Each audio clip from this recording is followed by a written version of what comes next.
Welcome to the Run Out. I am Neil Barrett. He is Brandon Hooten. We have so much to get into this week as Buffalo continues its hot streak. Toronto is officially back in the playoffs, and we have a new number one in the college game again.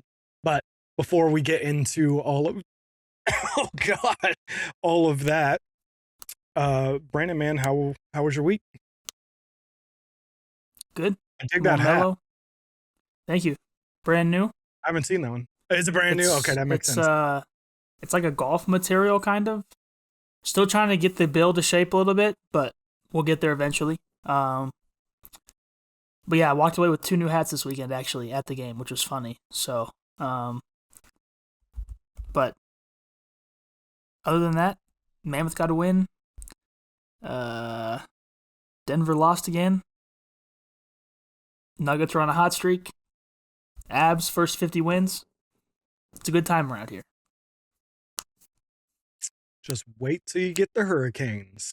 That only happened in the final. I was like, okay. I mean, if that means we're going to the Stanley Cup again, then hey. Listen, if that means we're going to the Stanley Cup again, let's do it. Hey. I feel like we've been like the one team that for like the last 8 years, it's like right there and then just doesn't actually make it. So if we can get back in, I'll take it. If only you guys had someone like Natchez or, I don't know, Rantanen or someone. You could. Listen, we're in the playoffs. I'm not worried. Natchez, come on. Hey, you guys have cool logos at least. You don't think it's a toilet bowl? I've never looked at it that way, but now I'm not going to be able to not see it that way. So thanks for that. It's really cool. I don't think it's a toilet bowl either. I like the Hurricane logo, but I know people that hate it think it looks like a toilet bowl. And I'm like, well, that's I fair. mean, the other thing that they do say that I would kind of agree with is that you can never tell when it's right side up and upside down. Like it always looks kind of funky like that, but I still like it. I mean, whatever. It happens, I guess.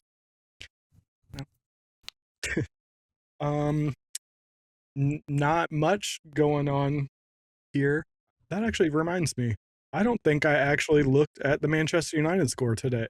Or yesterday. Oh, it wasn't today. It's next Monday. Just kidding.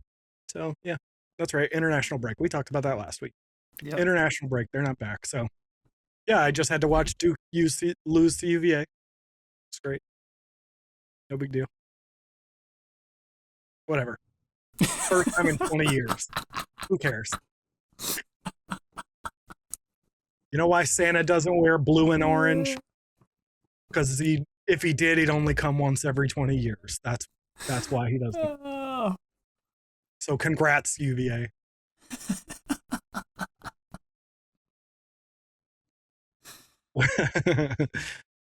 Let's talk some NLL. We will start this week with your boys. Colorado beats Las Vegas 13-8. Dylan Ward celebrated his 200th career game by stopping 43 of 51 shots and chipping in 2 assists. Offensive player of the year. Offensive player of the year. That sounds great. Yeah. 200th game for Wardo, 200th franchise win as well. So that was big. I mean, this is about what I expected the first time we played Vegas. Didn't happen, so was happy that we finally got a bigger disparity there. I don't know. Still was kind of surprised that Kells didn't start. I know he didn't start last week, but I kind of felt like maybe they'd go back to him, but seems like Buquet is kind of the guy now, so we'll see if that continues. Felt like the Desert Dogs just kind of didn't have anything going. Mitch Jones held goalless. Kluch, only 1 assist. I don't know. They just didn't really ever get going, and then the Mammoth offense did what the Mammoth offense does. Will Malcolm all of a sudden popping off. I think I saw a stat somewhere that said that whenever he has 3 goals or more, they're like undefeated or something like that. So I don't know what happened to him in this game, but he was on fire. Andrew Q, 2 goals. Again, stop putting his line at 1.5 goals. He's going to hit the over. I don't know how. We must not have enough lacrosse bettors out there because they're not getting killed enough, apparently. Or just keep doing it. Just keep doing it. Never mind. Yeah, I know my boy Hutton Jackson will keep betting it if it's there. So, hey. Wouldn't. But yeah, it was fan appreciation night too. So after the game, they threw out signed like foam balls, which was cool. Had a big like autograph signing as well with everyone. So yeah, fun times, and that brought us all the way to first place as well. So I was getting ready to say, and at least for the moment, you are now sitting in first place. It's technically a 3-way tie, but you guys, I'm guessing, hold the tiebreakers because you were in first place. So that's fun for y'all, I guess. It's fun for the moment. Next week is a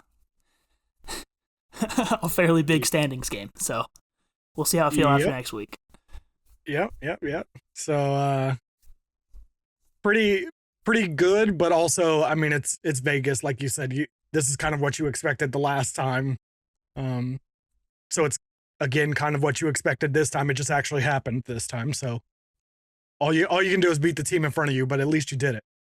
Yep, put up a good fight in the first half. There had me worried, but second half they were just kind of back to being themselves, unfortunately for them. Yeah, but again, I think we talked about them the last couple it wasn't last week, it was a couple weeks ago, about them kind of backs out. I don't know. Close. Back sliding into the playoffs. Luckily they were able to have, Calgary and Las Vegas come to town, but like you said, they got a big one this weekend. We'll get into that one a little bit later. Let's move over to the Halifax Rochester game. Halifax won 15-10 off of a second quarter that saw them explode, scoring 5 unanswered goals to go from 6-5 to 11-5 at halftime. I don't really know what's left to say at this point. The Nighthawks were a team at one point that we thought, okay, this team is going to be legit. And then about the time we had that thought, ever since then, it's just been downhill. What do you mean? They clinched a playoff spot this week.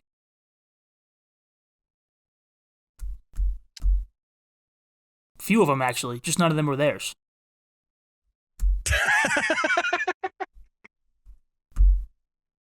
I mean, I wondered where how is it that half of the league is rooting against you, and that's the game you lose by 5?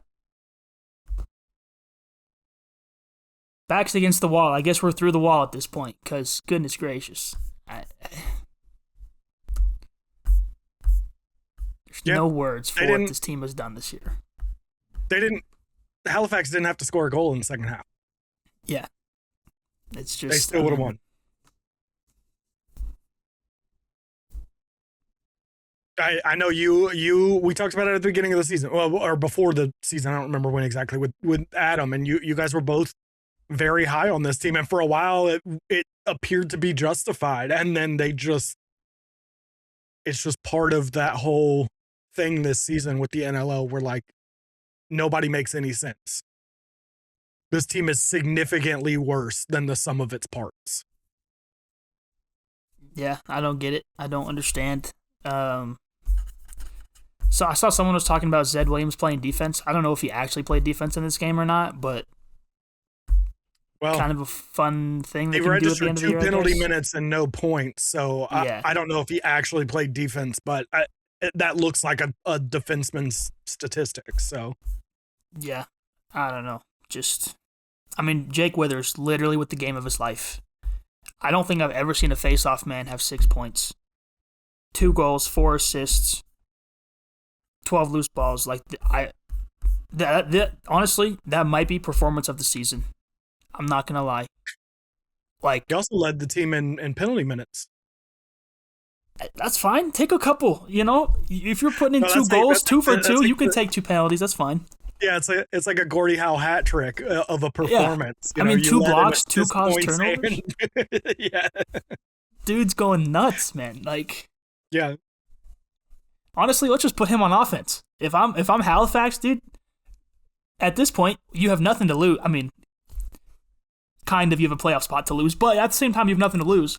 Let's throw him out there on offense and see what he can do. I mean, technically right now they're not in a playoff spot, but they do have a game. Oh, no, just kidding. Vegas has the game in hand. So, yeah, technically they're not in a playoff spot right now. They're just outside. But obviously that's what they're battling for. So, like you said, nothing to lose. Interesting. But yeah, just a bizarre season from Rochester, and I don't know what you do to fix it at this point. Well, not at this point. I mean, at this point, they're just about done. But I mean, like for next season is what I'm really asking. At this point, lose the last 2 games and get a better draft pick. I'm trying to think of where they could realistically end up. I mean, it's not like they're going to get one of the top 2. They could probably end up at 3 if they lost the last 2, maybe. I mean, depending on what Oshawa's doing. Who's Oshawa got? I don't think it matters who Oshawa has.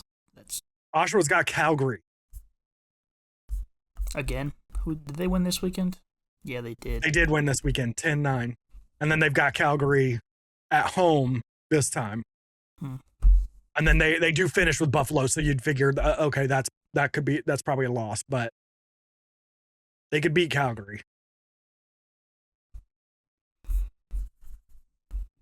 I don't know who the Seals have either. I don't know why I'm going down this rabbit hole. What a weird rabbit hole to go down, but we're here. So San Diego's got Georgia this weekend, and then back to back in the final weekend against Vegas. So yeah, I mean they could get down. I don't know that they'd get way far down, but they don't have to, because this draft is too good. So who? Just not get who, as low as you can. Because I don't. Not who, because I don't know that. I mean, maybe you do. I don't know. I don't know what you know about the incoming draft class, but what would they need to pick up? Goalie. I mean, a lot. I would feel like a goalie. I mean, and I don't know. I don't feel like their defense is that bad. Not statistically, roster wise. Their offense obviously doesn't need help, especially if they're putting Zed on defense. But the one shortcoming they have week over week over week is goaltending. And it's not just this year. It's a multi-year thing at this point. And I'm not the only one saying it either. There's a lot of prominent people in the space, media members saying it. So if they're saying it, I feel like it's justified. I mean, between Hartley and Hutchcraft, I think they have nights where they look incredible. And then they just have days where it's just like Swiss cheese, everything going in. I mean, they gave up 15 to a struggling Halifax team.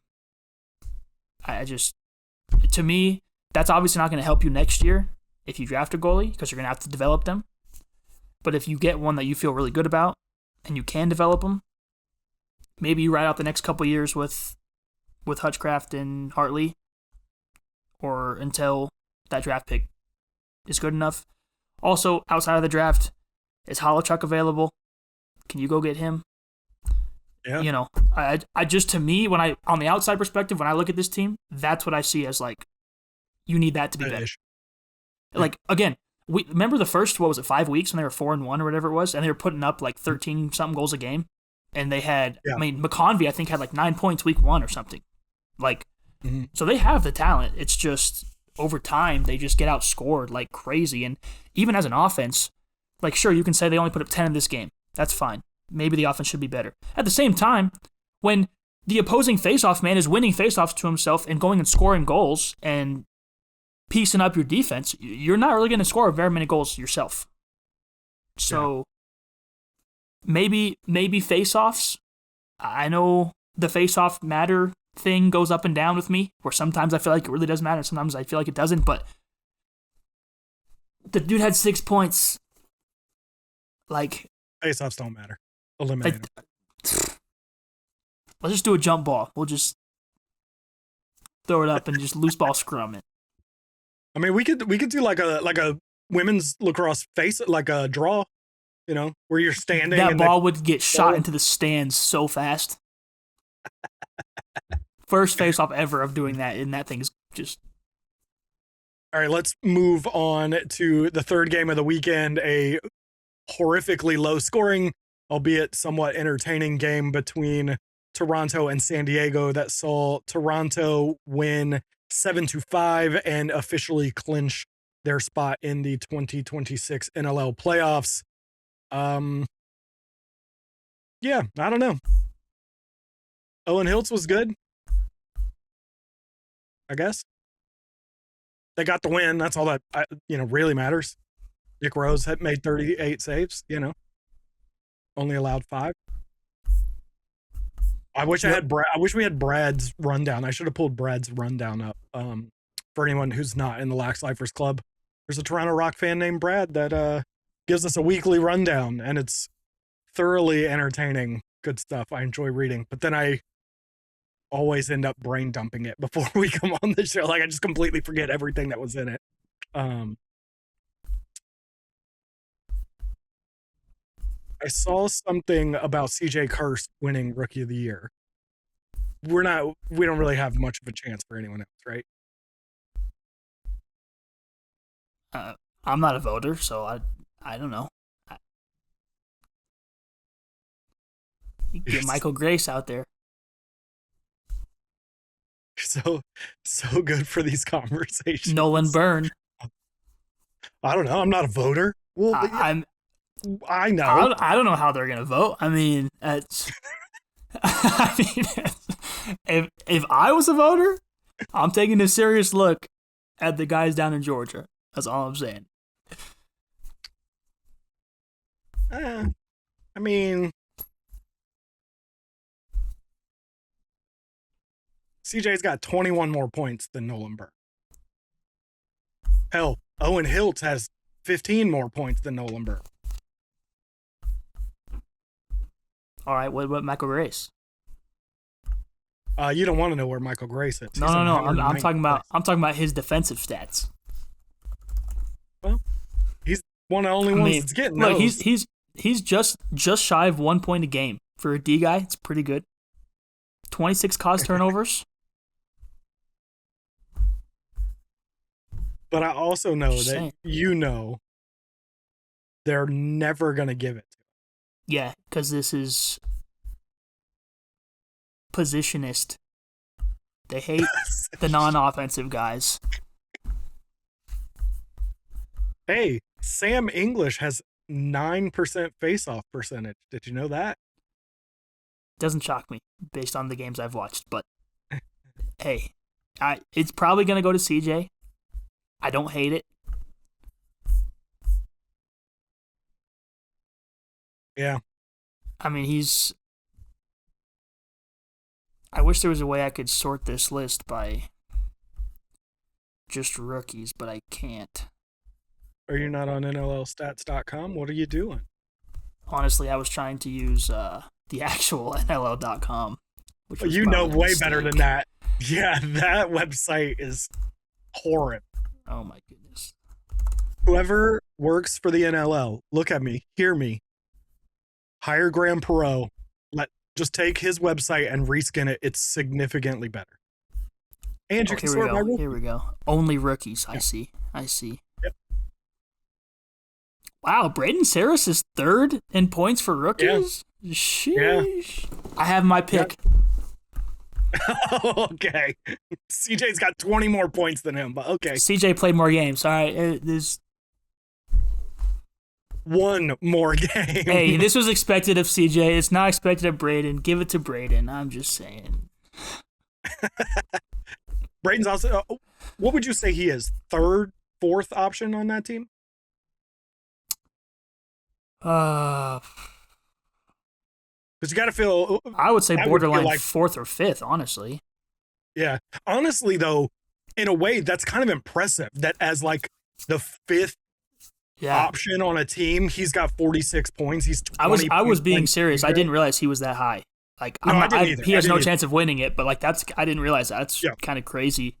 Because I'm thinking like he's already behind Malcolm, Hannah, Q, That's 3 bona fide. Oh, Hannes, who I'm forgetting. Yep. Yeah. Yep. In most games, you have Dylan McIntosh, who's probably slightly ahead since he's a vet. Mm-hmm. So maybe 4 or 5. That's wild. I also didn't realize the next. Like, I didn't realize Dalton Young had 30 points himself either. I know that wasn't surprising to me too. Unfortunately, I'm. You're gonna have fun with this. I'm bummed that Pat only played 9 games. Yep. I'm assuming he won't be involved in the final weekend, but maybe he will. I don't know.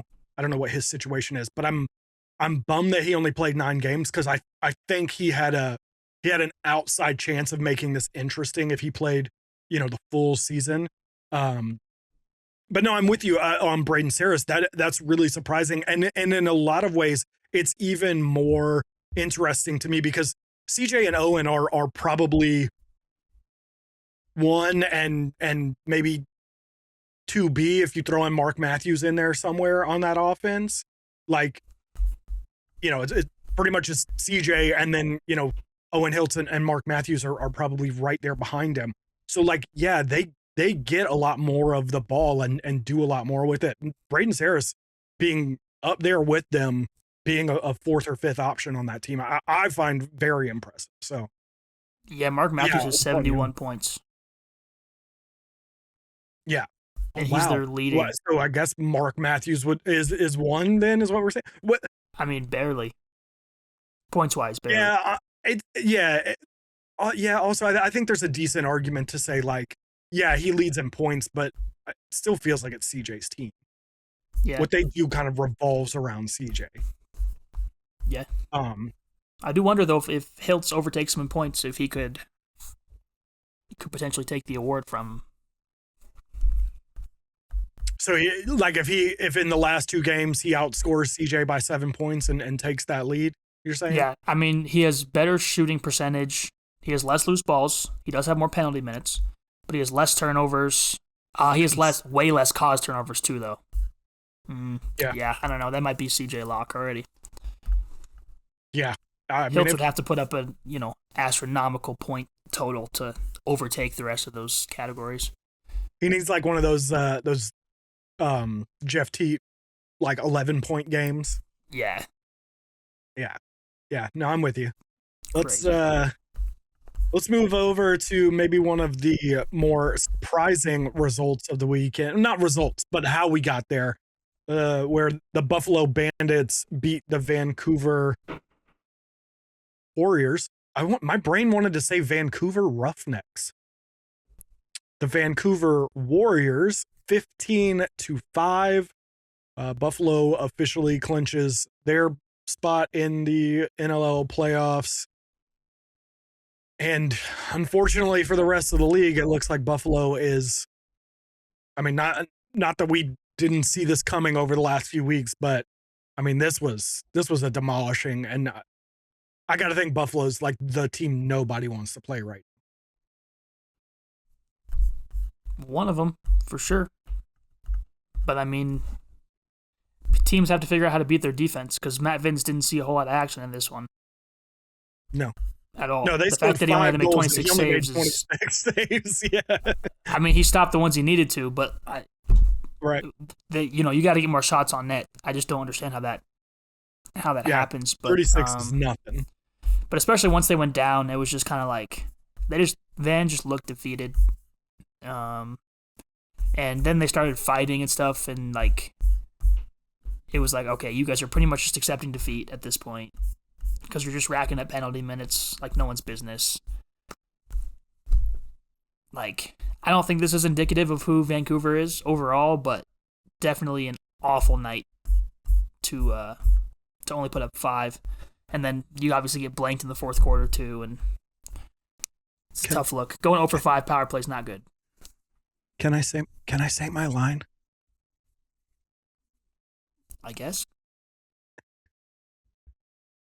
Vancouver is now 2-5 against the other top 6 teams in the league.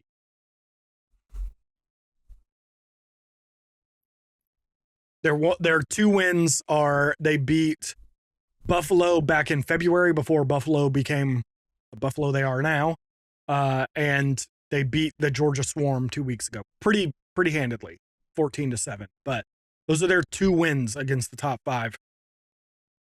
The current top 5. The other 4 losses have been spread out. Like, it's not even like you can be like, oh, well, Colorado was week 1. It's like, oh, well, I mean, you could probably forgive that.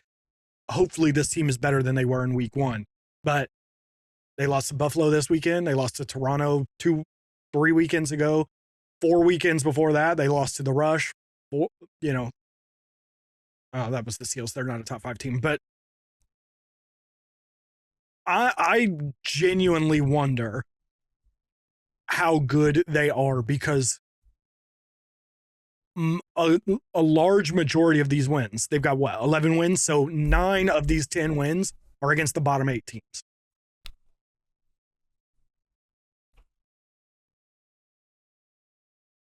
So I think they're plenty capable. I mean, obviously CDB is incredible. Keegan Ball is one of my favorite players. I love Jesse King. Obviously Curtis Dixon is incredible. I like a lot of this team, but I do feel like there's something to, and we'll see what they do with it. Because they've got Halifax and Philadelphia. Like, that should be 2 wins for them. They should easily cruise into the playoffs. Could technically even be the number 1 seed, because they're one of those 3 teams tied for first right now, and they have 2 what should be relatively easy wins for them on their remaining. So you figure they're going to be, 13-5. They could be the number 1 seed, and I just wonder, how good they are going to be against these top seeds, because I feel like they have not proven well against those teams this year. I don't know, but losing to Halifax this week isn't going to be fun. You think they're going to lose? I'm not saying they will. I'm just not saying they're not. I mean, what would that do to my theory if they lose to Hopefully, Halifax? well, I'm going to will it to happen because I need that for my team's sake, so... Yeah. I also need it because if we get the 1 seed, scheduling works out way better for me in my potential PLL trip, and I would like to not have to cancel that. So I need to will these things to occur. To Utah in week 1? Yeah. Gotcha. All right, well. So, yes, they're going to lose to You heard it here, Vancouver. Make Brandon's life easier. Yes, please. You're already in the playoffs. You can win later on. You're fine. You can win later Top on. 2 goalie in the world. You're fine. Or don't.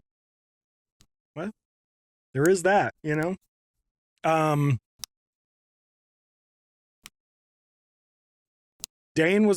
Josh was great, 10 points. Sorry, I was looking at Dane. 7 assists for Dane. I don't know. They're very good. Where's the Denny Green, they are who we thought they are meme? Like, I've been saying it.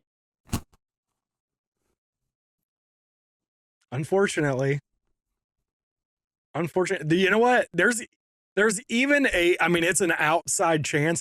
There's a chance they end up the number 1 seed. They are 1 game back. Yeah, we're not going to think about that. We're on positive vibes here. We're not thinking about that team. We're on positive vibes right now. If they end up the number 1 seed, my head might explode. If that happens, we might as well call it wraps. Just hand them the trophy. We don't got to hand them the trophy, but let's just hand them a finals appearance and just call it. I mean, I just can't believe after the way that 3/4 of this season went that they're now 1 game out of first. This is literally exactly what the Chiefs did a couple years ago, where they were like awful, and everyone's like, "Yes, it's over," and then they made the Super Bowl, and it was just like, "What?" It's just not a fun time. You know what? On second thought, we do need expansion because we need this team broken up. We need an expansion draft immediately. Yeah. No, I know we got a good group of Buffalo listeners, and they're good Buffalo listeners. They're not like some of the Buffalo fans on Twitter. Like, they're good Buffalo fans, and I don't want to crap on their parade or anything, but I do. They've had enough parades. They've had 3 of them in a row. And I like their team. I like the guys that play for them. Like, I don't want to I know anything bad for those guys, but like, come on, man. Let someone else have a turn. I know. I just grabbed another Dane Smith card the other day, and I was like, what am I doing? But he's too good. I know. I love watching him play. Josh It play. is a PLO card for what it's worth. Ooh, that's better. So, makes it a little bit better. I really want, was it the 21 top set that had the patch cards that it was like the little circle? 22, like I know for sure card? did it, but yes. Is it 22? Okay. I saw a Dane one of those, and I was like, ooh, I really kind of want one of those. But I didn't buy it or anything. Let's move over to the final game from this past weekend that saw the Oshawa Firewolves, the only away team this weekend to win a game, as they beat the Calgary Roughnecks 10-9. Wow, excuse me. Bottom 3 matchup. Not a ton to really care about in this match, but a fun game. I think we talked about that last week about how, at least from a neutral perspective of like not caring, that this might be the most entertaining game to watch this weekend. And I'd say if it that bore out like that, that was an entertaining, fun game back and forth. I watched this one for a little bit. The Calgary was wearing Tiki jerseys, which was weird, but it's Tiki otherwise, night.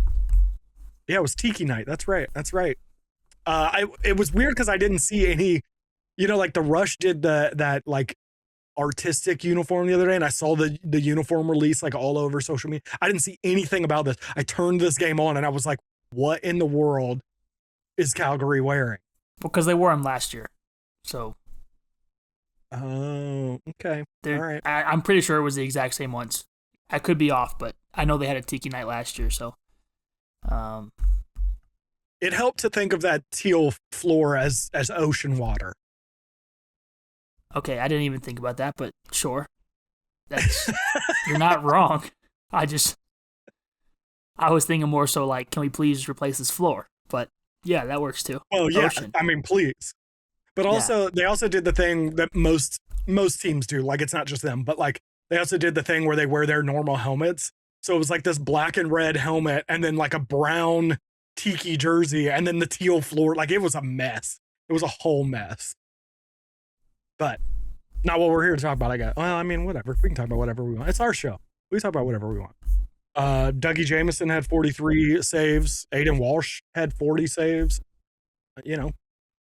10 goals and under for both of them. It was fun. Just didn't really mean much of anything. Well, it meant something for Calgary because. Well, no, it didn't mean something for Calgary. It meant something for Toronto.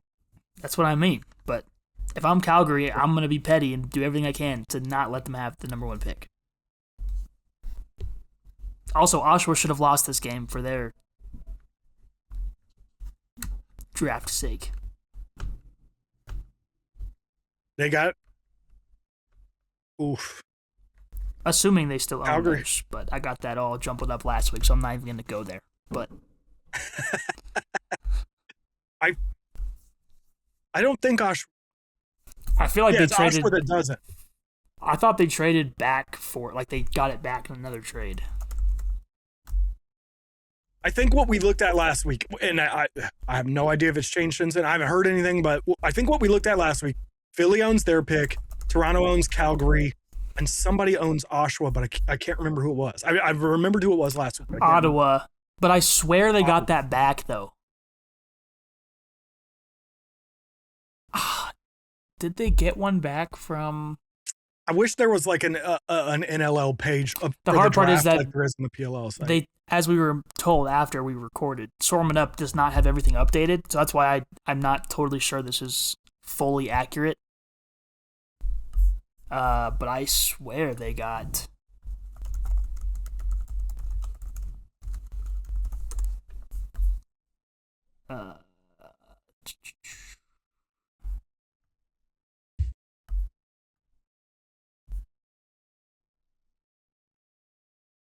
Oh, actually, they sent a first. Oh, that was not this year. I don't know. Someone will correct us, I'm sure, that has better. They acquired the second round pick from the Vegas Desert Dogs in exchange for Zachary Young. That was in March. Maybe that was what they got back.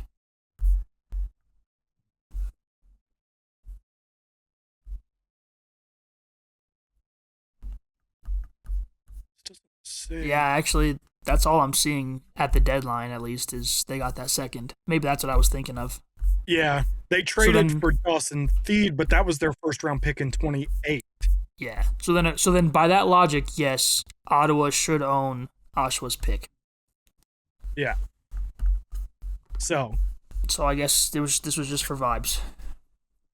Yeah, so I mean, both of those teams want to lose so that their number one pick is not the number one pick.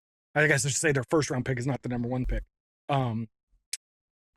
Calgary and Oshawa play again this week, and then Calgary finishes off the season against Colorado, and Oshawa finishes off against Buffalo. So you figure they're both going to lose their final game, and then it's just going to be up to who wins next week.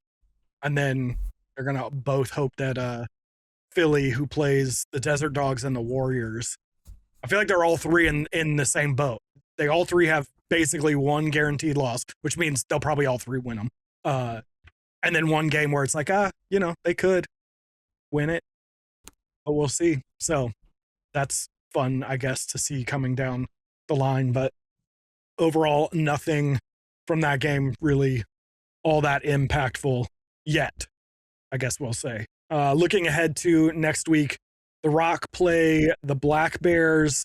The Halifax Thunderbirds travel to Vancouver. The Roughnecks play the Firewolves, like we just mentioned. The Nighthawks will play the Bandits. The Desert Dogs will take on the Wings. The Mammoth will play the Rush, and the Seals will play the Swarm. Where are we looking? I mean, obviously, you are looking at the Mammoth Rush. That will be a number one versus number one. Also, number matchup. 1A versus 1B. Yeah, some are saying. Yeah. What I find interesting, Michael Harrison texted us. Was that today or yesterday? It's all blurring together. Recently, and mentioned that the winner of this will be in first place. The loser of this, depending on other results, could be as far as 6th place. Yeah. Which is insane to think about. This point in the season, one game could drop you 6 places in the standings. But yeah, so a lot riding on that game for sure. Yeah, whoever wins this will be top 2 for sure. Even if they lose the following week, so that's big. But also, both these teams need Georgia to lose as well. So that's a big one against San Diego. Ottawa, Toronto,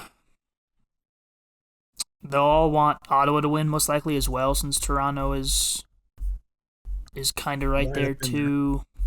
Yeah. Actually, they would be if they won, so they do need Ottawa to win. And they're still fighting for a playoff spot too. So yeah, this is going to be arguably bigger than the final week of the season. Just Ottawa, if they were to win, would put them at 9-8. Would that clinch them? No, because Vegas still has 3 games. Holy cow. Yeah, because Vegas plays twice in the final weekend. Yeah. Actually, I guess Halifax technically could also be 9-9. So either which way, that's the first game in Toronto, the Colorado game, and then the Georgia game are the three most impactful. I would have to imagine they also would want Buffalo to lose just with their surge, drop them to 10-7. But with Rochester, we'll see if that's even humanly possible. And then we got another good game with Calgary Oshawa. That's just for fun. Hopefully everyone gets out healthy because there's nothing to gain. And I guess go Halifax. I gotta think, being at home after the way you played last week, like Vancouver's gonna be on one this week. They're gonna be like, I mean, maybe Halifax gains a couple hours, a lot of hours. Well, I mean, you're not wrong. Or wait, or do they lose? No, they gain. Yeah.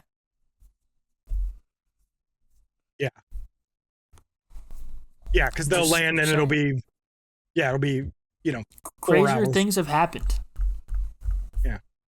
But I'm trying to think. So, I mean, I know Vegas is technically still in with a shout at the playoffs.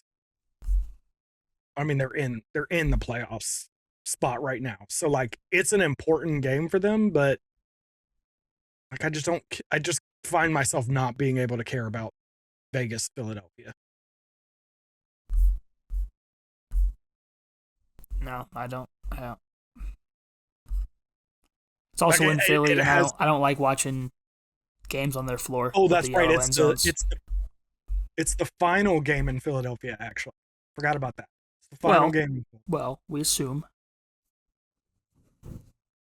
They're billing it as the final game in Philadelphia. Hey, maybe they find an open coliseum somewhere in Philly.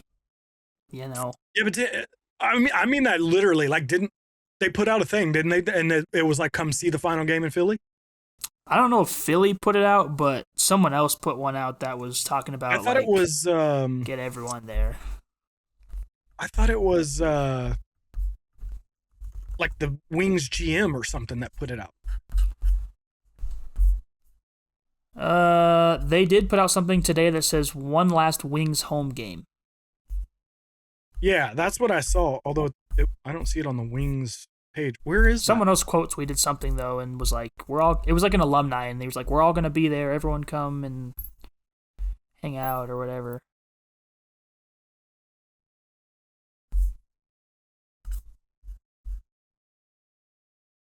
I'm just trying to figure out where I even saw it. I didn't think it would be this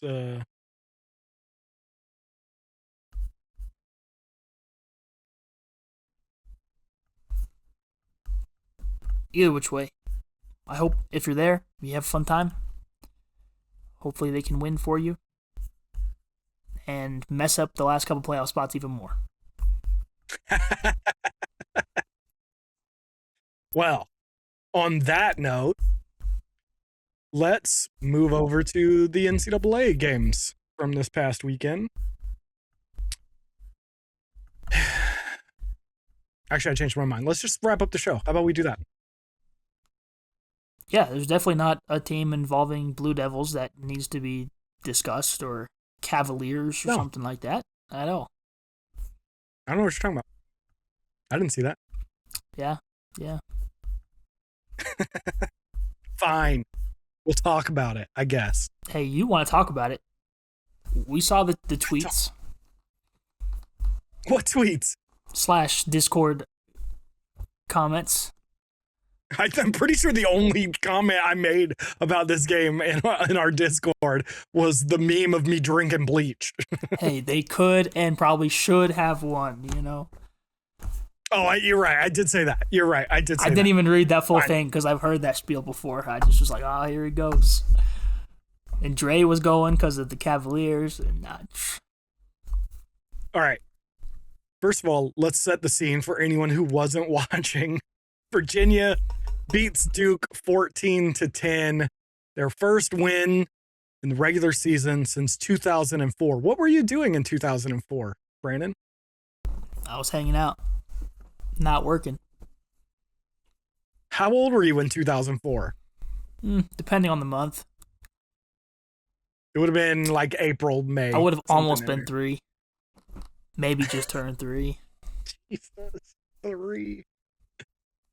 I was in my freshman year at college in the spring of 04.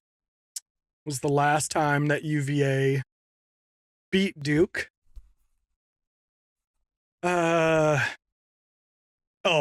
I guess I should address the Duke could have and should have. This was a supremely frustrating game for me to watch because I felt like we played well. I felt like we did so much well. We outshot them. We did. Surprisingly, if I remember correctly, yeah, I think we were tied on faceoffs, I think. It did not feel like that at all watching that game. I thought Cal Girard, I thought he was everywhere. I thought he did so well in that game. We just were dumb. I felt like we were forcing the ball into what? We just were dumb. No, we were. That's what who was that we were talking about? I think somebody sent me a clip, I think, of you know what it was? Lacrosse Network posted a clip of, I think it was Lacrosse Network. It might have been First Class Lacrosse. Either way, which is funny because that's Zemer Class's thing and he's a Duke guy. But they were talking about a specific play. It was like a pick play to get Brendan. I think it got Brendan Millen a goal or something like that. And like you can see it. The dude just they set a pick and the dude doesn't switch at all. He just like switches off and just lets his guy go and they get him wide up. And it was like, I swear it was like 57 minutes of like really good defense and then 3 minutes of guys just like falling asleep and just not tracking runners, not getting guys through. And then the same thing on the offensive end. It was like we were doing so much good. Michael Ortlieb looked incredible.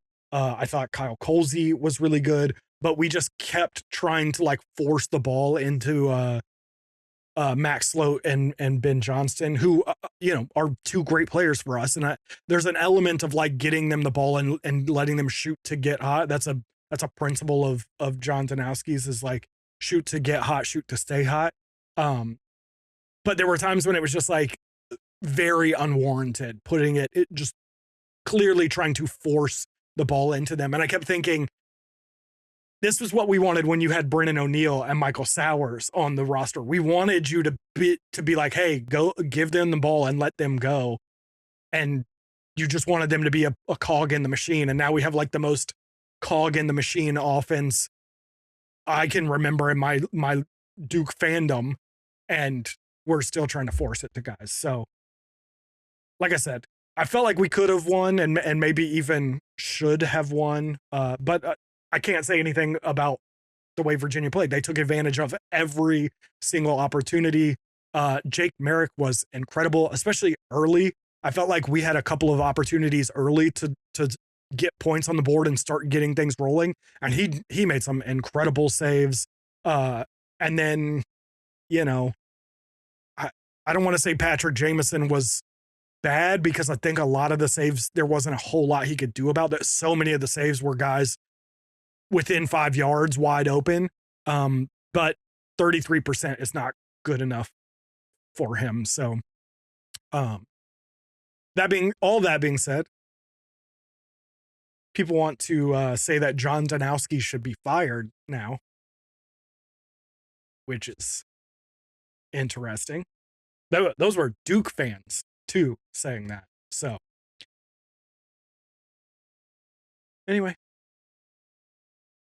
Brandon's been on mute this whole time. That's why he hasn't said anything. If I have nothing to say, nothing to add.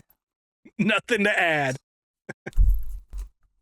I'm sure we'll have more to say about Duke later. Let's move over. We probably don't have a whole lot to say about this game. We'll move over to Hopkins beating Penn State. Hopkins scored 7 straight goals to go from 9-4 down to 11-9 up, and they would go on to win the game from that.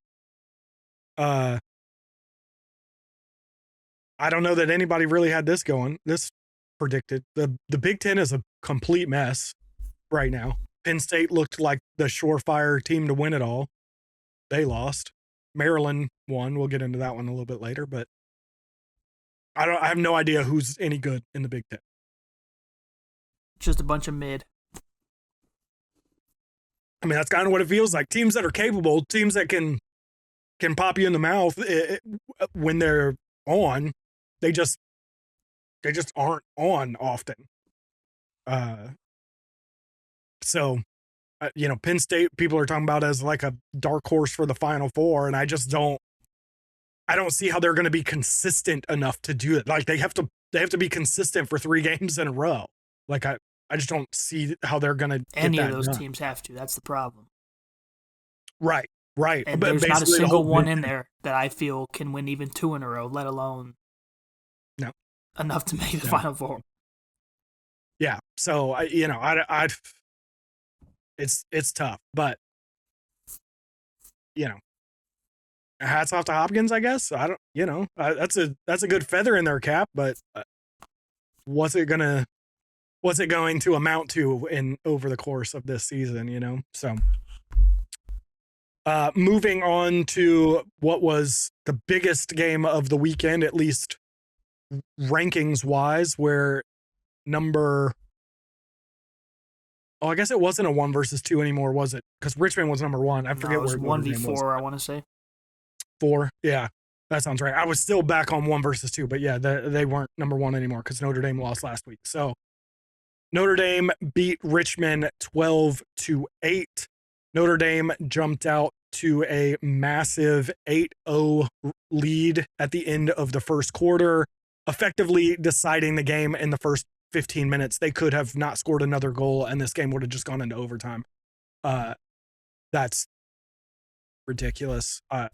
I'll give Richmond some credit for making the score somewhat competitive by the end, but I think a lot of that would have to do with Notre Dame probably letting their foot off the gas a little bit and letting them back into the game. I watched the entire fourth quarter. I think Notre Dame had about 15 possessions and 13 turnovers, so most of which were unforced. They also had one, I don't know if you saw that clip. Did you see the clip of the Richmond defender making a save? It was a wide open net. It was a wide open net. Notre Dame dumps it down to the crease. It's a wide open net. It's just a guy and his defender. The goalie was like upfield. They had been in a 10-man and got beat. And the Notre Dame guy starts to like slip and fall as he's shooting. And the Notre Dame defender just like tried to match sticks with him and caught the ball. Wow. And it was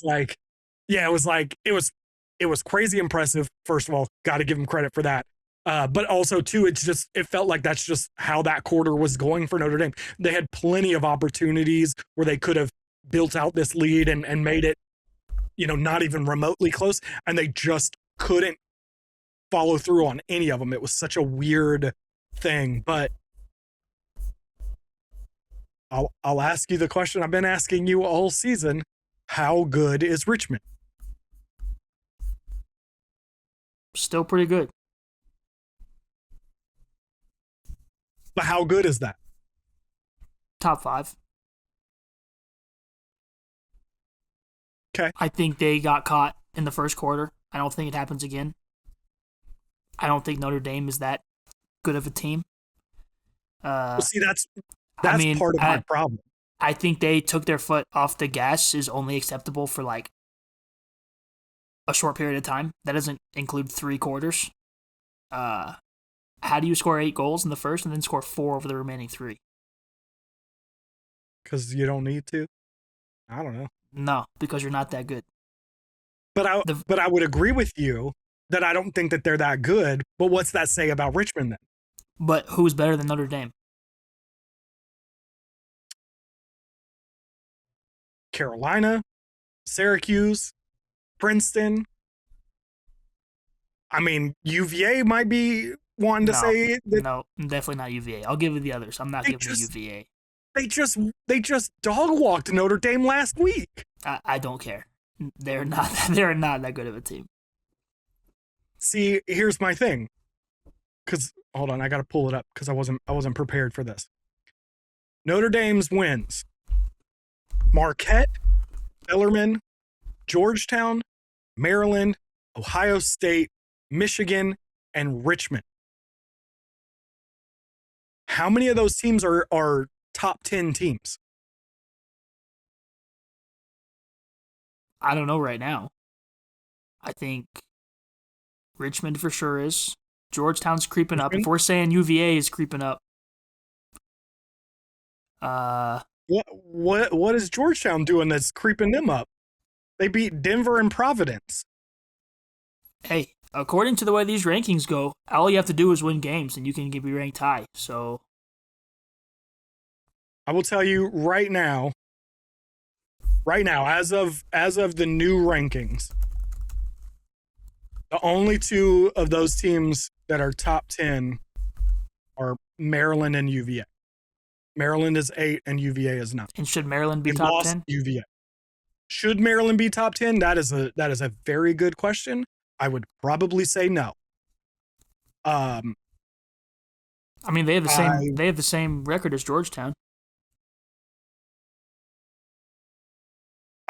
I think the argument would be that they beat Ohio State and they beat Virginia. I think that's what the argument is. I'm not. No, I'm you. Sure it is. I'm sure it is. My whole argument is I don't think anyone this year is a bona fide like crazy good team outside of maybe Carolina, Princeton, Cuse would be my three that I'm like I think you could definitively say, in my opinion, they're better than Notre Dame. I also think they're definitively better than Richmond is where I'm getting. So I don't like. I think if Richmond, like, who else do I think they're worse than Cornell? I don't. Do I think they're worse than Harvard? I don't. Like and again, I still think this game they just got caught in that first quarter, just completely lacking. And wait, you don't think they're better than Notre Dame? Or you don't think that Notre Dame is better than them? Sorry, the other way.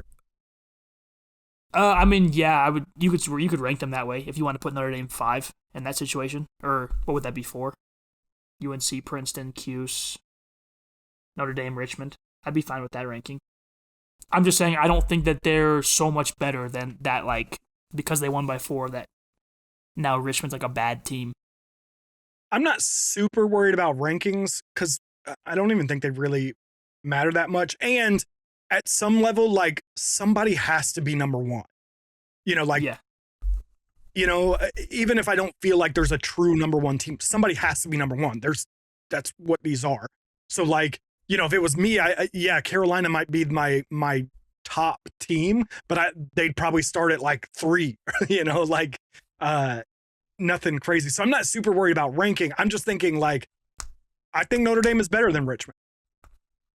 Not because of how they won that game. I think you could play that game 10 times and Notre Dame would win at least 8 of them. Not necessarily by getting up 8 goals. I'd go 60-40.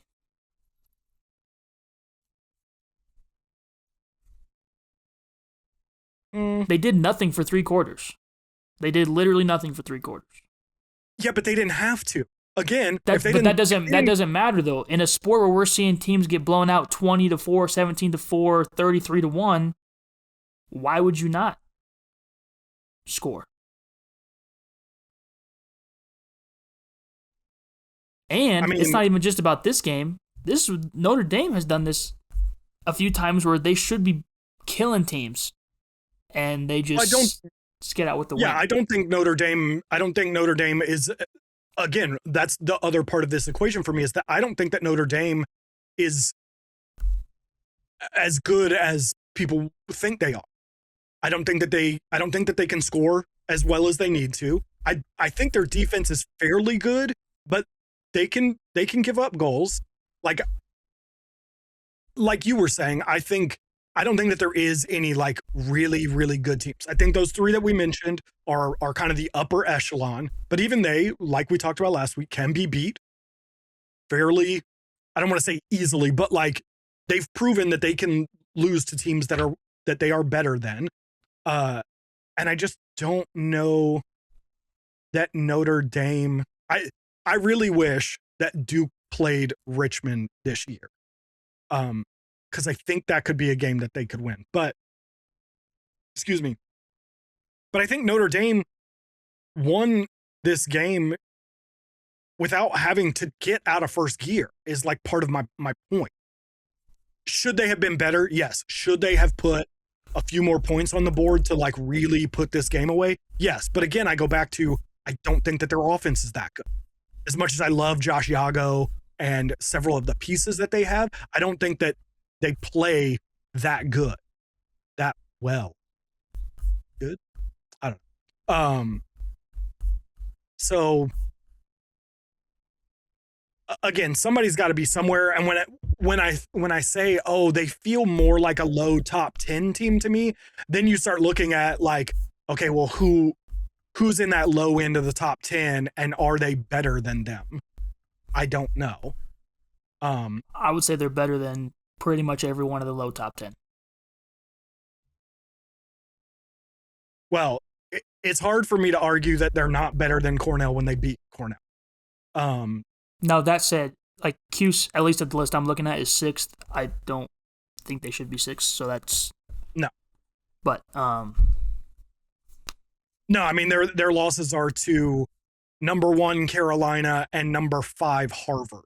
Yeah. And realistically, again, I don't think they lose to Harvard again if they play again. Right, 100. I was getting ready to say, I don't think that Harvard is a better team. I get they played on the field and you got to kind of go with that result. And so it's hard to really put Syracuse over them in terms of this ranking, which is another reason why I'm like, ultimately, I don't think the rankings really matter because I think you have to make some decisions like this based on what took place on the field. But that I think that they're another one that I think they could play 10 times this season and Syracuse would probably win 8 of them. Same with Cornell. Richmond might be a better team than Cornell. I don't know. I think Cornell's not exactly the same team that they were when they played 2 months ago. So I'd be interested to see how that goes. Maryland, they didn't play this season. They were supposed to. That game got canceled. You know, I'm honestly asking, do you think UVA would lose to Richmond again if they played right now? Yes. Why? I'm not. There's no wrong answers. I don't believe in Virginia is the problem. I know they picked up a good win, but I just don't. I mean, I picked up 2 good wins. Sure, that's fine. And they lost to Maryland, but that was a triple overtime game. Like that could have gone anyway. It could have, and it didn't.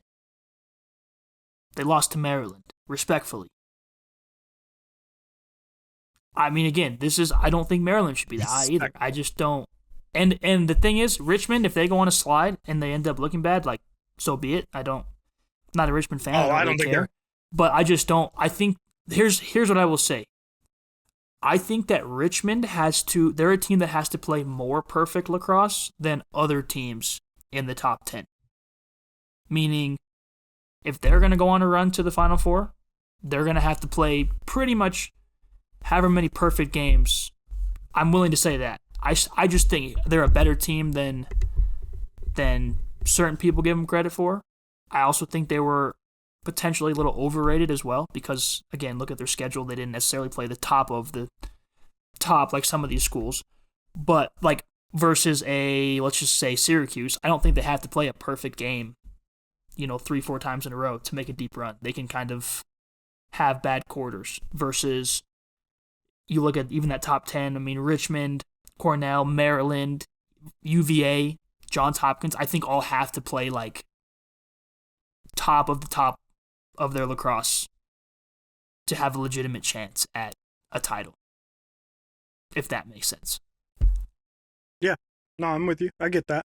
And I would agree with that too. I think that's probably a really good way of putting it, is that like Richmond has to be pretty much perfect to really end up. Which to their credit, they were for 9 of their first 10 games, which is why they were where they were. That's why I'm cool with them at 4 this week, because I feel like they still have a chance to, show they belong up there. And if they don't, then maybe that's when it's like, oh, you did kind of play some nobodies. The other piece of this too is like Princeton. This is around rankings now. Princeton moved up and they played like I forget who they played. They played like a nobody school, and I'm like, well, how does that? Like, they beat whoever they played like 17-4, 19-5. Yeah, like I mean, in 3 successive weeks, they have scored 20, 15, and 19. Yeah. Granted, I still think they're a better team than Richmond, but it is just funny seeing like Richmond loses to the number 4 seed. They drop 3 spots. Princeton plays a nobody. They move up 2 spots. This is the one thing that I agree with people that want to talk about Duke's schedule, is that when you play a whole bunch of teams, you're likely to win some, you're likely to lose some, but like you kind of get a good feeling for where a team is. When you're Richmond and you only really have 2 really good teams on your schedule and you lose one of them, then you're gonna fall a good amount. Like, at least who's the other one that we're talking about? The other team that they had we're talking about Virginia. Yeah, I mean, I guess I mean, technically, Cornell was 5 when they played them. Oh, that's right. I forgot they had Cornell. Georgetown was 13. Honestly, those are the 2. Here's my thing. I don't care about who the team was, where they were ranked when you played them. Like, because Cornell was 5 because they were the national champion last year, and people thought they were going to be really, really good this year. So, like, yeah, they were number 5 in week 3 or whatever it was when you played them week 4. Oh, geez, that was like, what is this, week 5? 2, 3, 4, 5, 6, if we include 5? The postponement.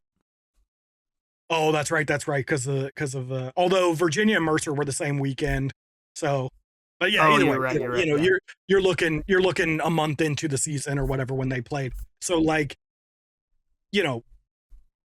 but also Cornell played what a bunch of not really anyone's before that. Yeah, they played Albany, Denver, who you didn't even like, and that's your squad, and Hobart before they got to Richmond. So like, yeah, of course they were high, but I don't feel like that's reflective of who they were at the time. In fact, honestly, I'd argue they should have been way lower ranked then than they are now. Like, I feel like they've come on a little bit lately, not a ton, but they did beat Princeton. That's a really good win.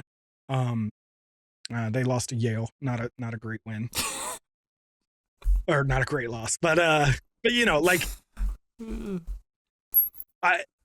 I struggle with the idea of, oh, well, but they were this when they played them. Like, so what did they finish the season as? Like, that's a culmination of their whole season.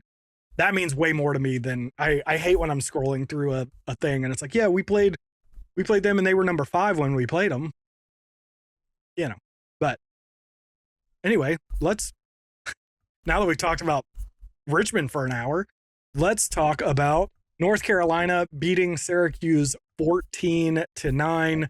Dominic Petramala was insane in this game. He scored 5 goals. Michael Leo for Syracuse had 3 goals and 2 assists. This is one of those games, like, I don't feel like I understand. Syracuse just, I felt like they just couldn't get anything working for them. Yeah, I mean, pretty much. You want to talk about faceoffs mattering? Brady Wambach going 62%, then playing a lot of like make it, take it seemed to seem to have a big effect. It's one of those things where like faceoffs don't matter until they do. It's such a random thing, and this felt like one of those games where it really did kind of matter. Yeah, but I mean, hey, UNC's number one for a reason. So I mean, what is that? 5 in a row? Yeah, it's 5 in a row for them as well. Do you think Penn State, Harvard, and Cuse? Do you think they're the best team in the country? Number one ranking aside, like again, someone has to be number one. They're, I believe, the only team with up there with one loss now. Because Princeton has 2, right? I know Harvard only has, I think, 1. Yeah. No, Harvard may have Notre Dame and UNC have 1. Princeton has 2. Okay. Oh, Richmond and Harvard have 1 as well. Sorry, and then you got Cuse and Cornell with 3, and then you get into like the 4s as well. So like, I'm not talking about their ranking. It's fine for them to be number one, like we have talked about. Do you think they're the best team in the country?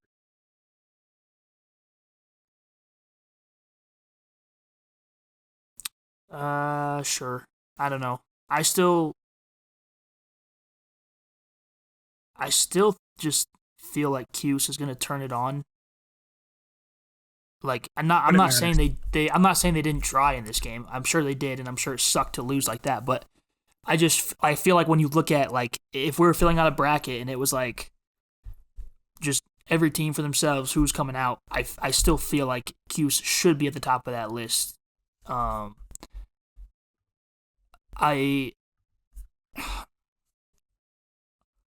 I think Princeton has potential. Still needs to see maybe some consistency from them. Carolina, I mean, they just took down Cuse. They took down Harvard the week before. A couple weeks before that was Penn State. They did lose to Princeton by 2. That was back in March, beginning of March. Killed Johns Hopkins. I'm not mad at anyone that says they are.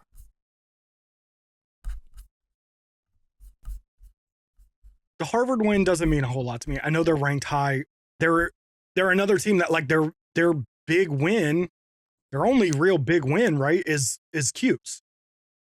Yeah. Yeah. So well, it feels like up, they're but getting. I think that should be it.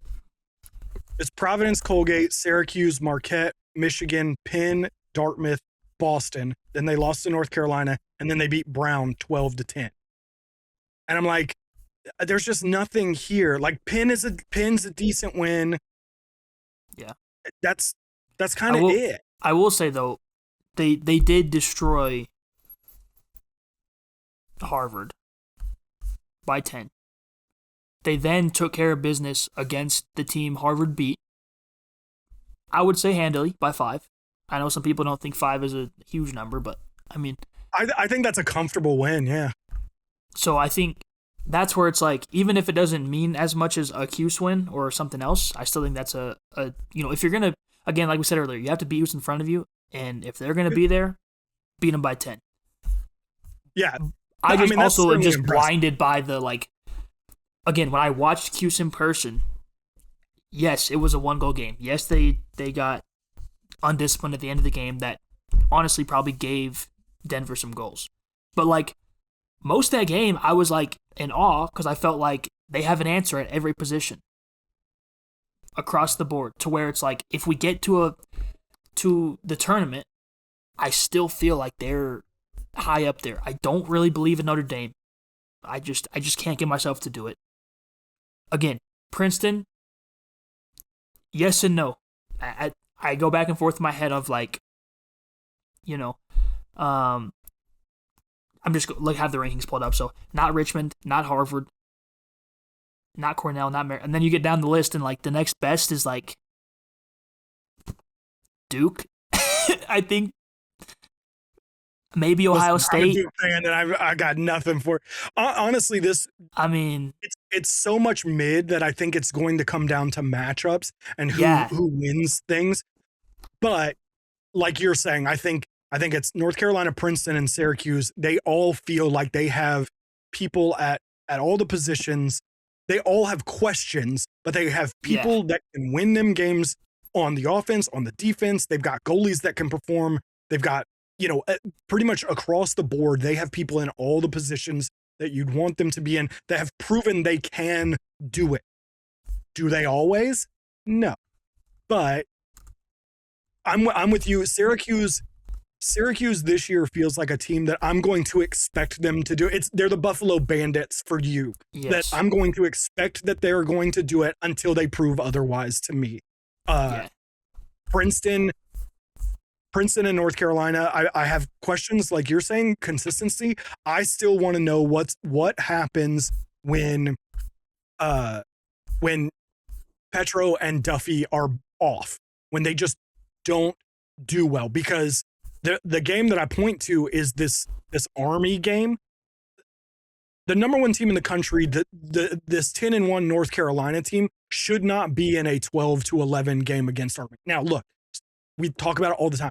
Sometimes things happen. Sometimes winning a game that you shouldn't win is a good sign. But on paper, you would look at these teams and you'd go, these two teams should not be this close together.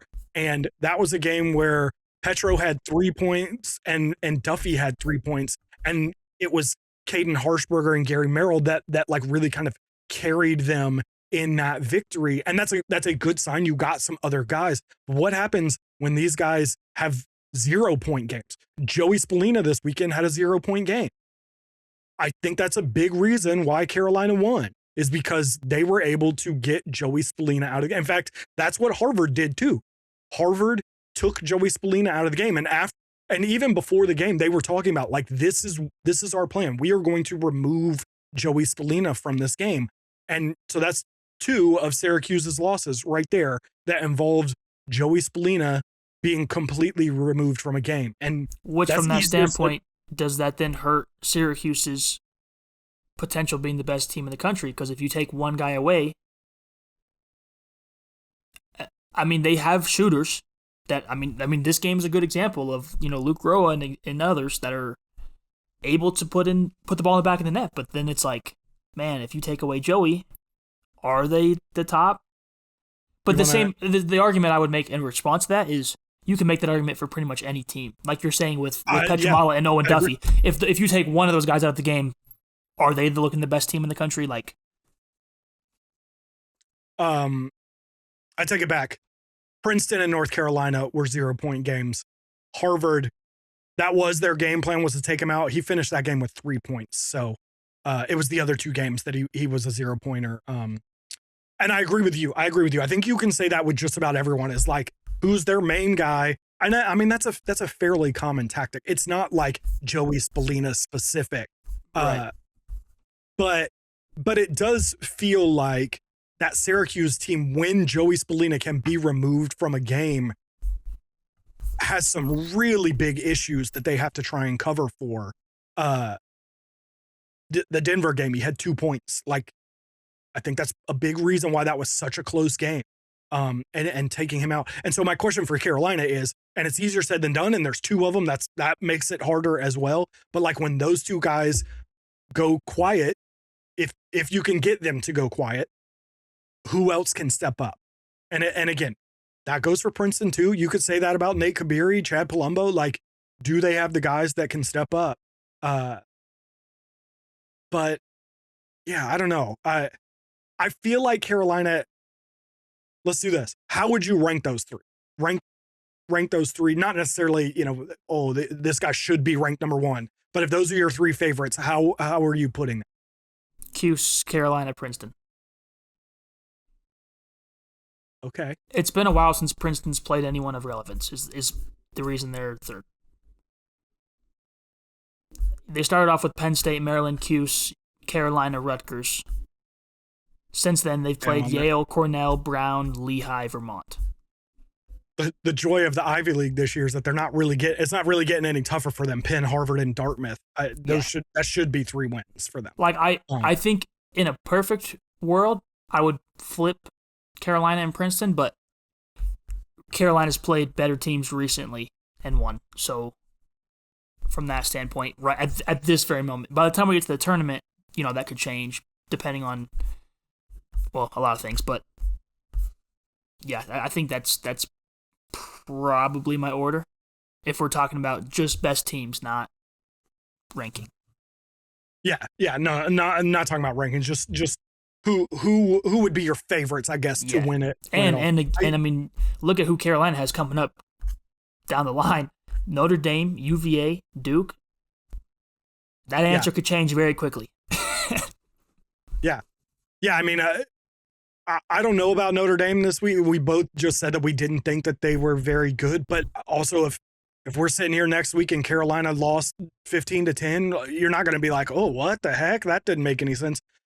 UVA feels so dangerous right now. Like, they feel like they have gotten so much better. I know you just said you weren't super high on them, but it's another one where, like, if they win that game, you can't be all that surprised.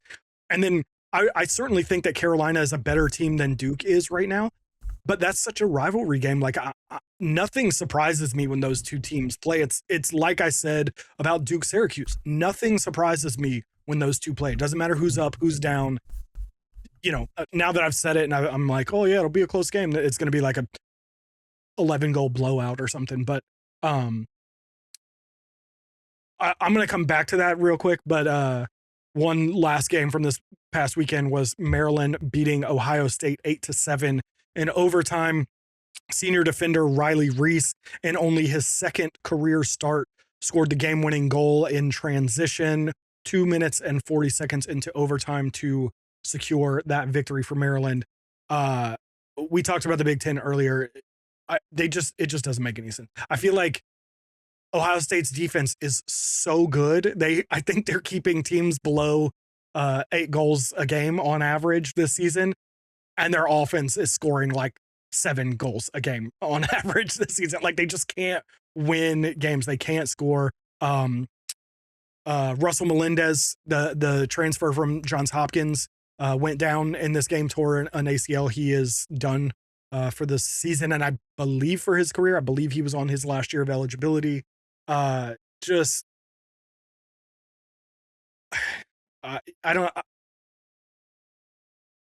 my question is, we talked about Penn State earlier. Does the Big Ten have a Final Four team in it? I mean, I had Ohio State before the season, so I'm hoping that holds up. But I wouldn't say definitively. Yeah. It depends. It's like when you play a slow brand of lacrosse, you have to capitalize on your offensive possessions, which Ohio State did not. Yeah. If they're able to truly slow down, if they're truly able to slow down teams to play at their pace, but still, make good on their offensive possessions, absolutely. There's no doubt in my mind they can make the Final Four. The problem is that now we've seen a couple of times where it's like, getting sketchy. I mean, the Denver game was sketchy. And they won that by 2. I think it was 6-4 to a not very good Denver team. And now you lose in overtime to I'll say a struggling Maryland team. Sure, Maryland's still a good lacrosse team overall, but they're not having a great year. This is a game where if you're a Final Four contender, you probably need to find a way to pull that out. And 7 goals, that's not even 2 goals a quarter. And you played an extra quarter. So I want to believe in them, but maybe not. I do think, though, Maryland could catch fire and potentially end up being a Final Four team. But yeah, they're currently 4th in the Big Ten. Johns Hopkins is leading the Big Ten. Maryland and Michigan are both above them. And then Penn State and Rutgers are behind them. To your point, they started the season, they played Detroit Mercy, Cleveland State, Bellarmine, Air Force, and High Point. Nobody. Then they played Georgetown, they scored 10. Then they played Notre Dame, they scored 8. Then they played Denver, they scored 6. Then they played Rutgers, they scored 6. Then they played Penn State, they scored 6. Then they played Maryland, they scored 7. This offense can't score. And I know we've talked on this show before, defense wins championships, but not if your offense can't score. Yeah. I mean, they have, two wins where they only scored 6 goals? That's insane. I mean, great defense, great, but any other teams and they lose those games pretty easy. So Yep. I just don't see it. Maryland feels better than they did earlier this season. I'm not sure that I would have them as a top 10 team anymore. I don't think they've turned around that much. They lost to Penn State. They beat Virginia in triple overtime, and then they've beaten Michigan and Ohio State, which we've just said, not great teams. So, I just don't know.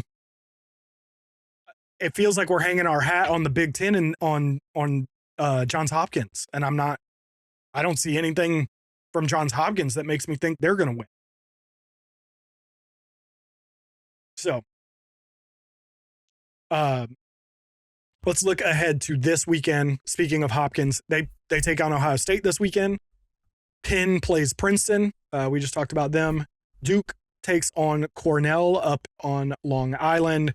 The Army-Navy game is this weekend. That'll be a fun one. Not necessarily for the national championship picture or anything, but a fun game always. Harvard plays Yale. And then the two biggest games of the weekend are UVA heading to the Dome to take on Syracuse and UNC heading to South Bend to play Notre Dame. I had a question. Oh, I know what the question was. UNC heads to Notre Dame as the number one. Will we have a new number one next week? No.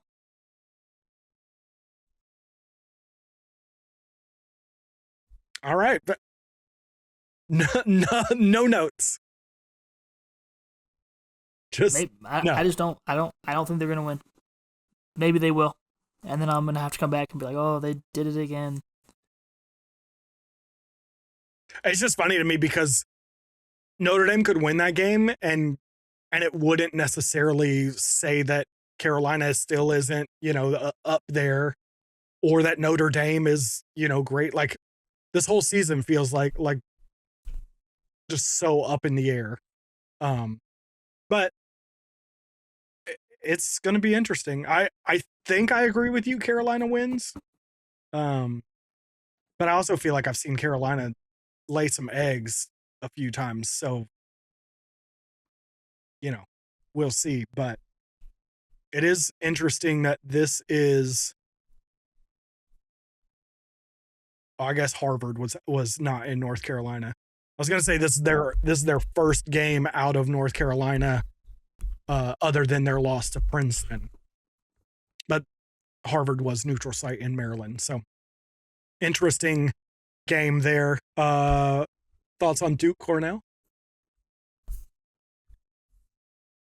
Hope both teams have fun.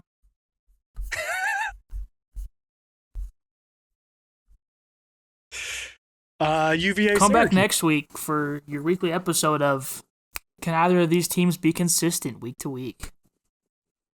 Of Duke Cornell? Yep. This game might end in a tie, man. the way these teams play. I don't even want to say what I think will happen because I said that last week and it did not happen. So you're due. I mean, I would hope. But to me, this just reminds me of the Denver game of like, it won't matter. If we win, it'll be because Cornell wasn't that good. And if Cornell wins, it'll be because we weren't any good. So like, it won't matter. Correct. People will just be like, oh, cool. Great. What about UVA Syracuse? No. He doesn't even want to talk about UVA. Here's the thing. At some point, I'm going to have to if they keep winning. But I was getting ready to say, what are you going to do next week if they beat Syracuse? Not show up. We've just spent like 20 minutes talking about how Syracuse was. All I know is if they beat, I kind of hope they do this. I hope they beat Syracuse, and then Dre comes into the group chat with the Oranges video for Brian. That would be peak group chat. Everyone here should know that Brian posted the Oranges meme in our group chat just just for listening to the podcast, because we talked Yeah. about him doing it last week.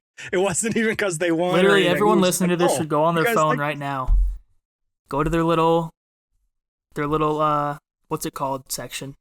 What is that short video called? GIF? Yeah. Go to that section, type in oranges, and there's one that's just a bunch of like fruit oranges just like falling, and whenever Cuse wins, Brian sends it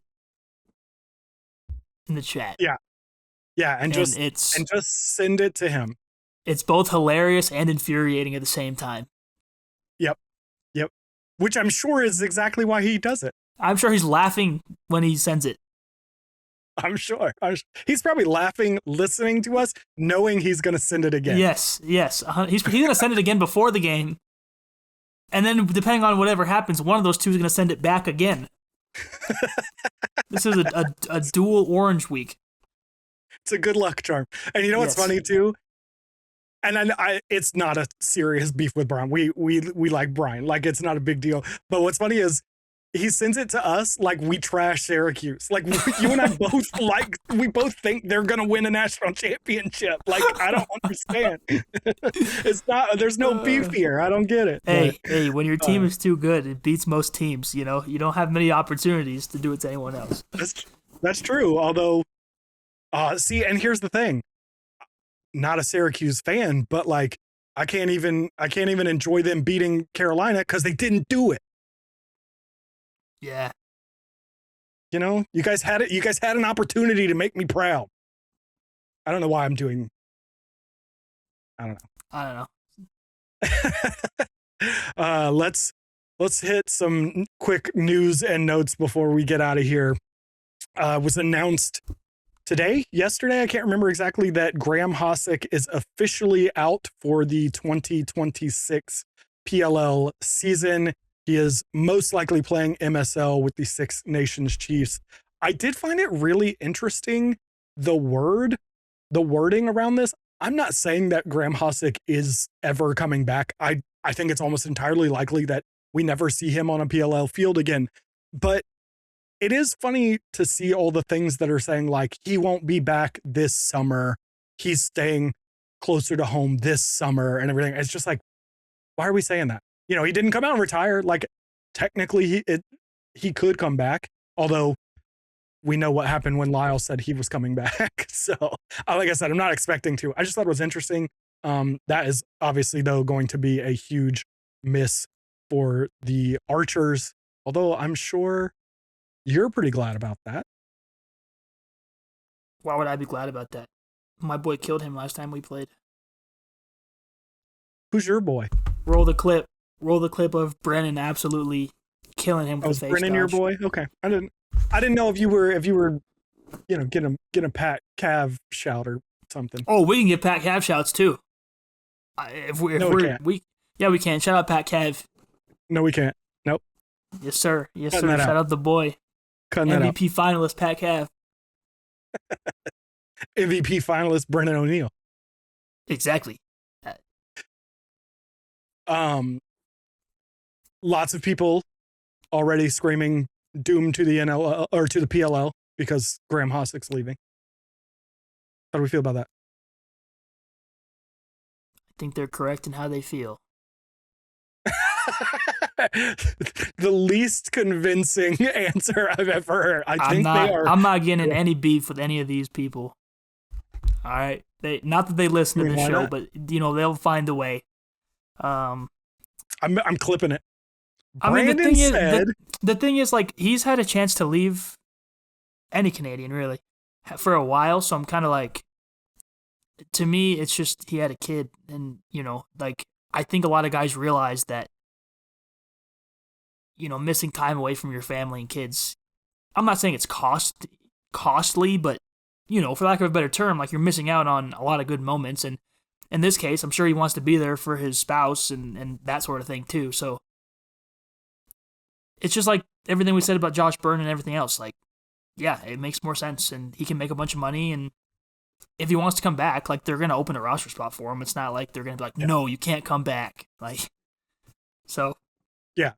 And I don't expect him to come back, but I mean, don't get me wrong. Like there are definitely players that have left that I'm like, oh, they probably just didn't like playing in the PLL, and that's fine. We've also seen guys come back. Like Ty Kirst, I felt that way when he left last summer. Yep. Now he's back. So maybe that was just a situational thing of, a living situation that makes more sense. The PLL primarily is in the East. If you're a guy that lives in West Canada, like Owen Grant, it surprises me that he still is willing to, make those trips most of the year. Like that's a cross-continent trip for him that he's doing, 8 times plus a year? Like, yeah. So, but yes, doomed to the PLL. I always think it's funny because I agree. I think if you can make money and you can be closer to home and family for the summer, like especially after a long NLL season, like, why wouldn't you do it? Because it's so funny to me. People want to be like, oh, it's because the PLL is a joke. And I'm like, no, it's because MSL can offer money now that they couldn't offer. Guys chose to play in the MLL when they were making $300 a game instead of playing MSL that was closer to home. But, MLL was where they could make a little bit more money, a little bit more money, and play, the outdoor game professionally and stuff. And then suddenly MSL has a lot of money that they can pay players. And now people are leaving. And I'm like, it's so disingenuous to be like, oh, like you said, there are some guys that have clearly not enjoyed their time in the PLL, but a lot of guys are just making a decision that's better for them. They can make a similar amount of money playing at home, staying with their families through the summer. Like, why would they not do it? And not every guy's a field player too, which isn't really talked about. Yeah, for sure. Like for sure. I mean, Alex Simmons is a good example where like we all wanted him to play for the Woods, and he just, for whatever reason, never cracked a roster, so it didn't make sense for him to stay when he can go play summer box. Like that makes more sense. A lot of Canadians like only play field because they're getting a scholarship in college. So yeah, they might just not like the field game. That's just, it's not necessarily a thing on the PLL. I mean, I'm sure the guys that have left would say the same things about the MLL to a degree, where it's like, hey, it's just not for me. Like, and that's fine. Yeah. Yeah. Which is not the case for Hasek, is what I'm getting at. I was going to go down a whole nother road. We won't go there. Not this time. We will move on. Jesse Bernhardt, your boy, retired from professional lacrosse. Again, was that yesterday or was that today? That was today. Today. Okay. And like I said, interesting because he retired from professional lacrosse. Graham Hasek did not. So just interesting in the wording, but yeah, Jesse is, it would appear, going to be the first of, I won't say many, but I would expect, I don't know, 7 kind of bigger names to retire this year. I hate that they wait this long though. Yeah, I don't know. I'm kind of surprised Bernhardt actually did it. I kind of felt like I'm a little surprised Bernhardt. I felt like I knew it was talked about, and like it's not surprising in the sense of like, yes, he's getting old, he's a coach, I get all that, but like I kind of thought like maybe he'll give one more go after making the championship last year, knowing that like his brother's there now, and Manley probably retiring. I kind of thought maybe he'd be the one to stay, but we'll see what happens with Manley. He definitely was talking like he's retiring, so yeah, Manley's one I don't know if I'm expecting it, but like I am kind of expecting it, if that makes sense. Yeah, I don't know. Like I'm not going to be super surprised either way, I guess. If he's around this year, cool. If he's gone, not a huge thing. I like you said, I'm more surprised Bernhardt retired than Manley. I thought Bernhardt might have another year or two left, but it's also not hugely shocking because both those guys were, near the end of their careers. So do you think this changes anything for what the Outlaws were going to do this draft? No, I've been saying for a while they're going to take at least one, if not a couple polls. Anyway, especially because Pilot, doesn't he have to go in the military after this year? Um, it depends. It depends on what his job is and what he does. Um, a lot of times after I think 2 years, officers end up starting to get like deployed and getting more into their careers.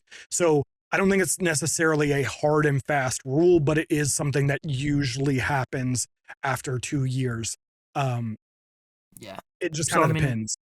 he's there, but who knows about that situation. So the only way I could see him not going there is if like a midi that they really like falls to them in the first Yeah. round or something, just because there's so many polls available that maybe they say, hey, we'll reach here for a different position in the first and then, go pull second, third, fourth round, whatever it is. So and I don't think it changes much for Pseudo, but yeah. Plus Pseudo probably has known this for maybe even since the beginning of last year, That's true. That's one of the things that irritates me about these is that I'm pretty sure most of these guys probably knew they were retiring, probably even put in paperwork months ago, and it's just now going to be announced as we build up towards the draft for some reason. I don't know. It's bizarre, but whatever.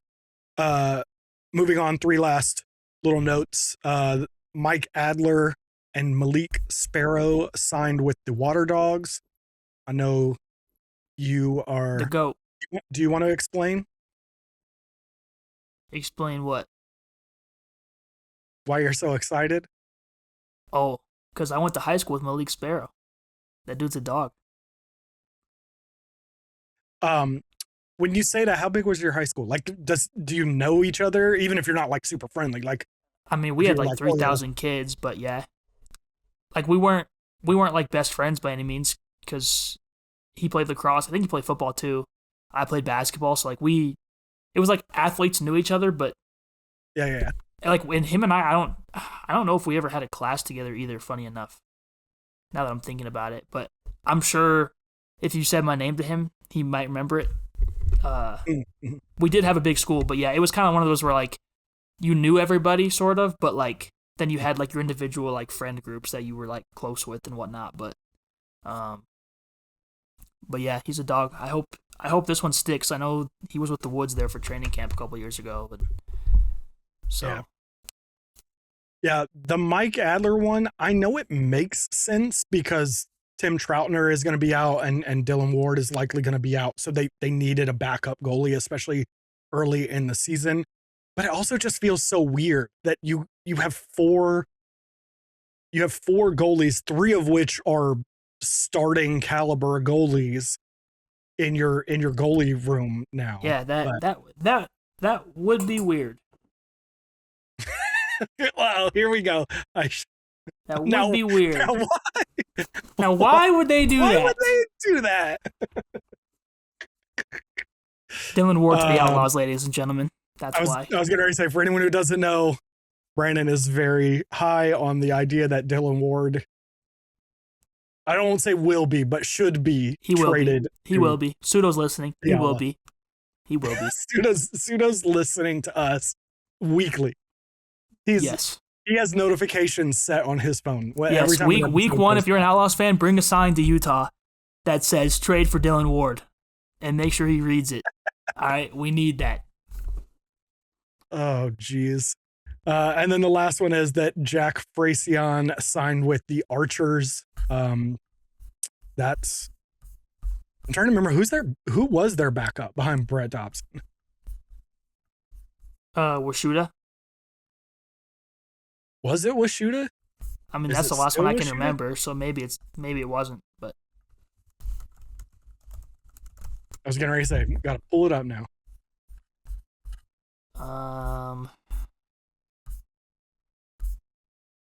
Yeah, it is Washuda.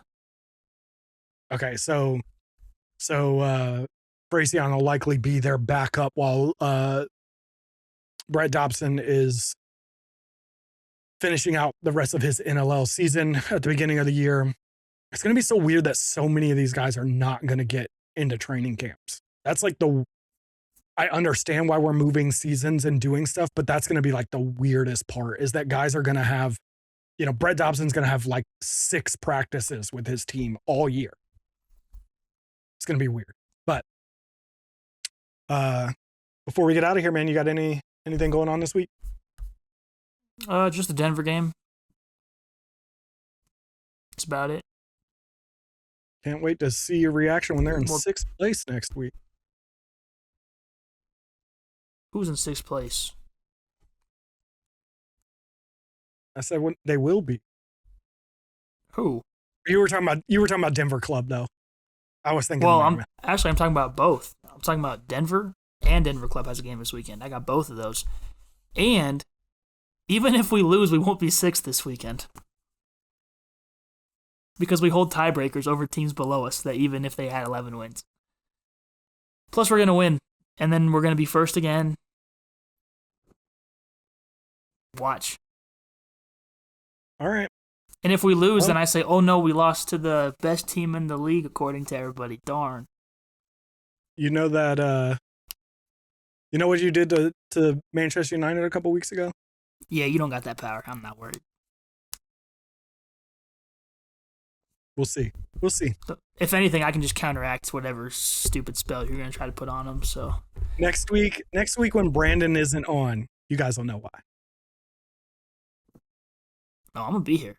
I'm gonna be here in full get up when we get that number one seed. You gonna wear that terrible Mammoth jersey?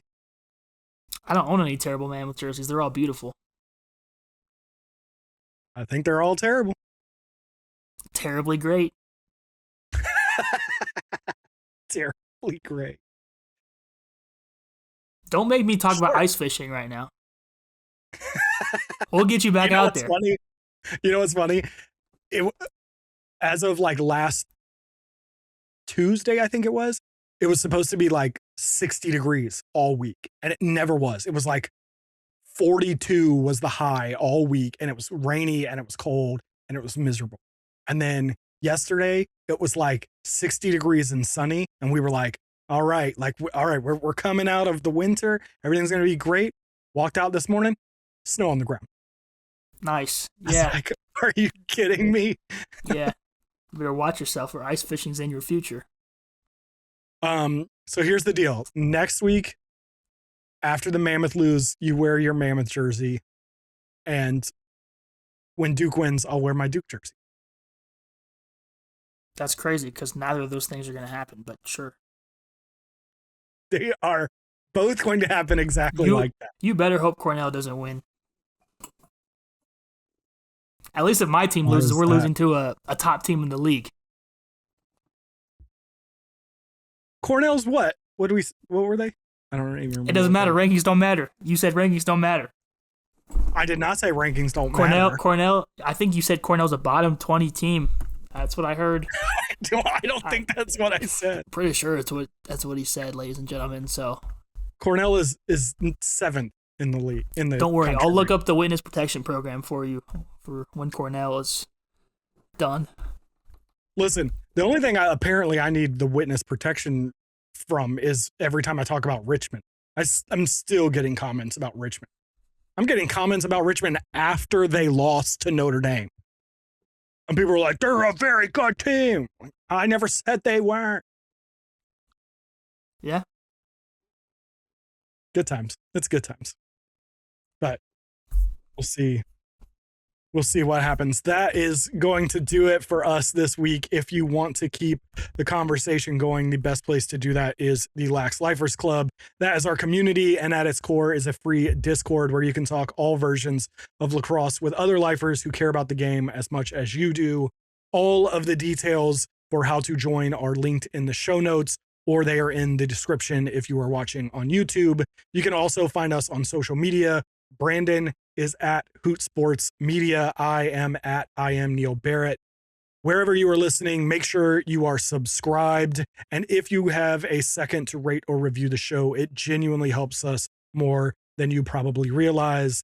And with that being said, until next time, as always, we'll catch you guys in the comments.